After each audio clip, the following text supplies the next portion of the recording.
V pričakovanju prihajajočih parlamentarnih volitev v Izraelu stranke utrjujejo svoje sezname potencialnih poslancev. Zdaj je premier Netanjahu, ki je podal nekaj pomembnih izjav glede seznama svoje stranke Likud. Naša dopisnica Alex Ladin ima podrobnosti. Teden dni pred strankarskimi predvolitvami se Likud pripravlja na boj. Čez noč je stranka napovedala, da bo svoj sekretariat zaprosila za odobritev rezerviranih mest na seznamu za 3 visoke predstavnike: zunanjega ministra Gideona Saara, ministra za obrambo Israela Katza in predsednika osrednjega odbora Likuda. Na papirju je to velika možnost. Likud pravi, da zagotovitev mesta Israelu Katzu omogoča, da se osredotoči na varnostna vprašanja namesto na boj za glasove. Saarova rezervirana mesta prinaša dogovor o združitvi med njegovo stranko in Likudom, Haim Katz pa dobi svoj sedež kot predsednik osrednjega odbora stranke. Vendar, ta rezervirana mesta sprožajo nasprotovanja znotraj stranke.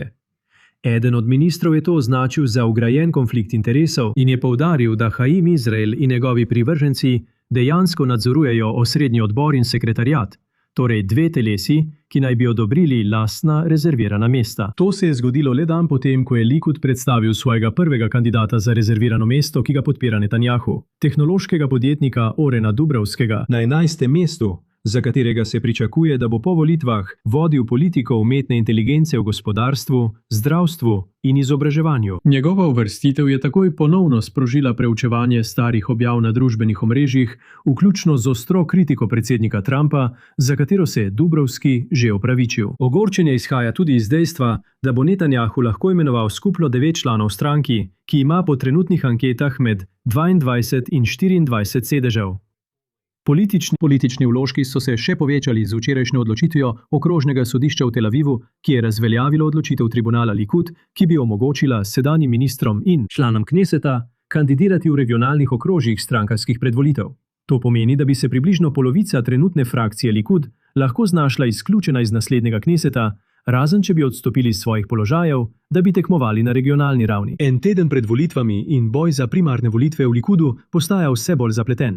Z mano v studiu je zdaj politični analitik Gil Hoffman. Gil, vesela sem, da ste z nami v studiu. Naj povem, da sva še sinoči sedela v studiu i24 News in razpravljala o obrambnem ministru Izraelu Katzu in njegovih kampanjskih videih za primarne volitve. Tukaj sva, en dan kasneje, mu za te primarne volitve ni treba več kandidirati. Kaj se je spremenilo čez noč? Pravzaprav se je to spremenilo pred približno 1 tednom. Nikol, nismo vedeli, ampak Netanjahu je to odločitev sprejel že pred 1 tednom, da bo to rezervirano mesto dal ministru za obrambo. Ne zato, ker je minister za obrambo ali ker je vojna z Iranom.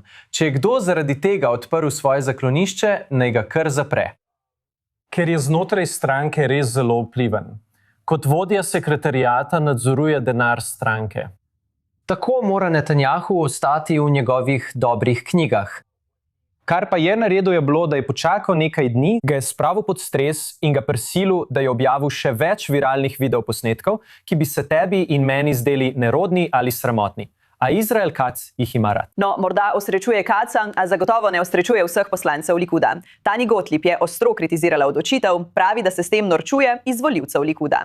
Ali torej vidimo, da to povzroča še več razdora znotraj stranke? Poglej, Netanjahu lahko v stranki počne, kar hoče. To je bilo zelo jasno povedano. In tali Gottlieb je z veliko kritike obrambnega ministra dobila precej pozornosti medijev. Sama sebe vidi kot kandidatko za eno izmed redkih najvišjih mest v Likudu, ki niso rezervirana. In to ji je morda celo pomagalo zaradi vse te medijske pozornosti, ki jo je dobila. In ni ničesar, kar bi si Netanjahu manj želel, kot da bi to kontroverzno gobezdalo dobila tako visoko mesto. No, še nekaj drugih novic iz Likuda, Gil. Danny Lewis je zapustil Likud zaradi vpliva Haredijev. Pričakuje se, da se bo pridružil Izrael Beitenu. Zdaj naj bi ga nadomestil predsednik verskega sveta v Lodu, haredijski aktivist Likuda Shabtai Hatash. Ali je ta simbolika škodljiva za Likud? Tukaj imate poslanca, ki je odšel zaradi vpliva Haredijev v stranki, zdaj pa ga nadomešča haredijski aktivist. Ironično, kaj me? Malo pa res.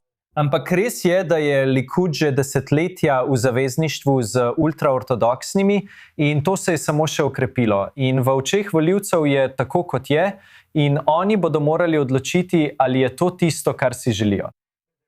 Zdaj je na tisoče ultraortodoksnih Haredi ljudi, ki so se pridružili Likudu, so postali člani centralnega odbora Likuda. In zdaj imajo svojega prvega člana Kneseta, ki jih bo zastopal le nekaj mesecev, na zelo simboličen način, ko se Kneset morda nikoli ne bo sestal in morda nikoli ne bo dejansko prisedel. Toda to je sporočilo javnosti, da je to trenutno vladajoča stranka. In lahko rečete, da je to nekaj, kar veliko javnosti ne bi bilo všeč, vendar postajajo del glavnega toka in zdaj imajo tudi člana Kneseta v vladajoči stranki. No, ko pogledamo njihov novi slogan, njihov kampanjski slogan je Likud – široka nacionalna vlada.